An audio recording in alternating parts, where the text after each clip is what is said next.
नमस्ते दोस्तों। गोकुल के उस रंग बिरंगे और खुशहाल गांव में चलने के लिए तैयार हो जाइए।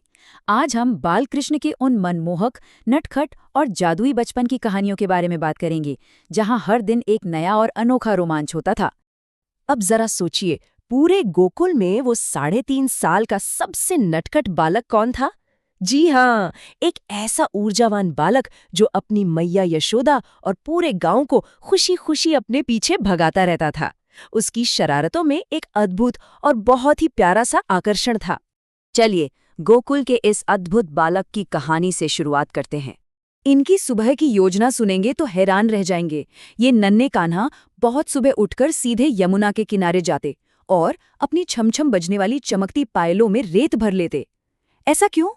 ताकि मैया यशोदा को बिना जगाए वो बिल्कुल चुपचाप घर से बाहर खिसक सकें। क्या दिमाग लगाया था! बाहर निकलने के बाद तो पूरा दिन बस मस्ती ही मस्ती। दोपहर होते होते कान्हा और उनके बड़े भाई बलराम बैठी हुई गायों के सींगों को पकड़कर झूला झूलने लगते थे, और अगर गाय अचानक खड़ी हो जाए तो दोनों सीधे नरम गोबर के ढेर में धड़ाम। लेकिन फिर भी चेहरे पर वही प्यारी सी मुस्कान होती थी। अब बात करते हैं गायों के साथ उनकी इन मजेदार शरारतों की। गायों के बीच रहते हुए कान्हा के सवाल भी बहुत अनोखे होते थे।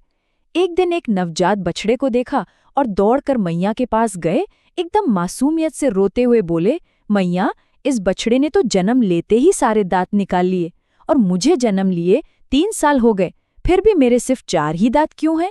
कितनी प्यारी शिकायत है ना। और मैया यशोदा भी कम नहीं थी। वो इन शिकायतों का खूब फायदा उठाती थी। जब कान्हा रोते कि उनकी चोटी बलराम दाऊ जैसी लंबी और सांप जैसी मोटी क्यों नहीं है, तो मैया समझाती कि अगर तुम रोज एक बड़ा मटका भरकर दूध पियोगे तभी तुम्हारी चोटी लंबी होगी। बस फिर क्या था, छोटे कान्हा झटपट दूध पी जाते और बार बार अपनी चोटी नापते। खेल खेल में एक बड़ी दावत की कहानी भी बहुत दिलचस्प है।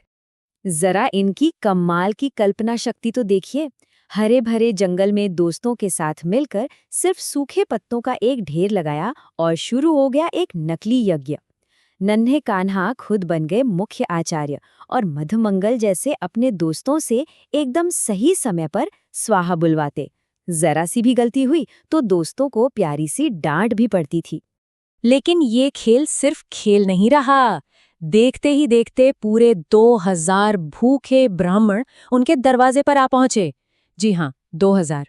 हुआ ये कि कान्हा ने अपने इस नकली यज्ञ के बाद खुशी खुशी पूरे गोकुल में दौड़कर असली ब्राह्मणों को एक शानदार दावत के लिए बुला लिया था। अब सोचिए मैया यशोदा का क्या हाल हुआ होगा। वो तो एकदम हैरान रह गईं। लेकिन फिर भी उन्होंने बिना जरा सा भी गुस्सा किए बड़े प्यार से आधी रात को चूल्हा जलाया और उन सभी के लिए ढेर सारा स्वादिष्ट खाना पकाया। बच्चों के एक छोटे से खेल को उन्होंने सच की दावत बना दिया। और अब आते हैं उनके सबसे मशहूर काम पर, यानी गुप्त माखन चोरी। कान्हा ने अपने दोस्तों की एक पूरी गुप्त मित्र मंडली बना रखी थी। ये इतने पक्के दोस्त थे कि गांव के छोटे छोटे नवजात बच्चों के सिर पर हाथ रखकर उनसे भी वादा लेते थे कि भाई, ठीक 1 साल बाद जब तुम बड़े हो जाओगे तो तुम्हें भी हमारी इस माखन चोरी वाली टीम में शामिल होना है। कितनी अद्भुत योजना थी। इनकी चोरी का तरीका भी एकदम मास्टरमाइंड वाला था। दोस्त क्या करते, चुपचाप बछड़ों को खोल देते। अब सारे गांव वाले बछड़ों के पीछे भागते और इसी बीच मौका देखकर कान्हा ऊंची अलमारियों पर रखे मीठे दही और माखन के मटकों तक पहुंच जाते। वैसे सच कहें तो गोपियां भी जानबूझकर छिपकर इनकी ये प्यारी चोरियां देखती थी और मन ही मन खूब खुश होती थी। एक बार का किस्सा तो बहुत ही मजेदार है। कान्हा माखन चुरा रहे थे, तभी उन्हें रत्नों से जड़े एक चमकते खंबे में अपनी ही परछाई दिखी। उसे देखकर वो बड़े प्यार से अपनी ही परछाई को डांटने लगे। बोले, अरे तू भी यहाँ चोरी करने आया है? चुपचाप छिप जा, नहीं तो मेरी मैया हम दोनों को पकड़ लेगी।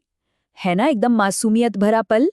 और पकड़े जाने पर कृष्ण के बहाने भी कुछ कम चतुर नहीं होते थे।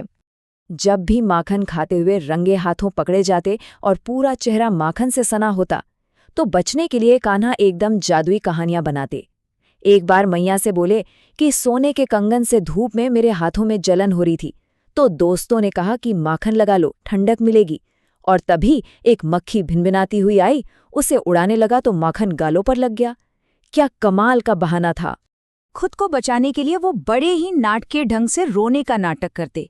मैया से कहते, मैया मैं तो दिन भर इतनी तेज धूप में गाय चराता हूँ, मेरे हाथ तो इतने छोटे हैं कि मैं गोपियों के ऊंचे मटकों तक पहुंच ही नहीं सकता। ये गोपियां ही मुझे फंसाने के लिए जबरदस्ती मेरे मुंह पर माखन रगड़ देती है। और जब बात नहीं बनती तो उनका सबसे बड़ा हथियार सामने आता। वो अपनी छोटी सी छड़ी और एक नन्ही सी पोटली उठाते और बड़े ही ड्रामेटिक अंदाज में घर छोड़कर जंगल में साधुओं के साथ रहने की धमकी देते। बस ये देखकर यशोदा मैया का दिल तुरंत पिघल जाता और वो सारा गुस्सा भूलकर उन्हें एक बड़े से गर्मजोशी भरे आलिंगन में बांध लेती। तो सोचिए दोस्तों, इतनी सारी नटखट हरकतों, चुराए गए माखन और रोज नए बहानों के बाद भी गोकुल में कोई ऐसे जादुई और प्यारे बालक से भला कैसे नाराज रह सकता था? गोकुल के इस शुद्ध और निश्चल जादू के बारे में जानने के बाद अब ये सवाल जरूर उठता है कि ये आकर्षक बालक आगे जाकर और किन किन अविश्वसनीय रोमांचों का हिस्सा बनेगा। क्या आप ये जानने के लिए तैयार हैं?